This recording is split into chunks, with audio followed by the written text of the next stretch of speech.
Hey guys, Welcome to Assess Bushcraft and Survival. I'm Bushcraft. and I'm Survival.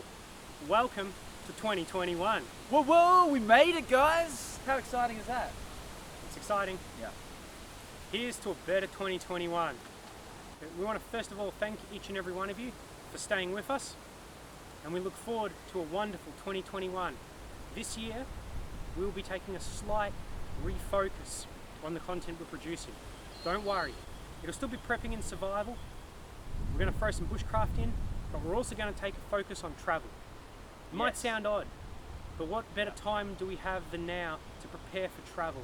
There's a lot that needs to be considered. There's a lot of things to look at. You bang on, Survival. At the end of the day, we've all had a bit of a hiatus when it comes to going internationally and in some cases interstate. Now we can focus on some of our hints, tips and tricks that are going to allow you to better prepare for when you're able to go and explore the world. So we hope you stay with us. We look forward to a wonderful 2021. And as always, stay safe in the bush.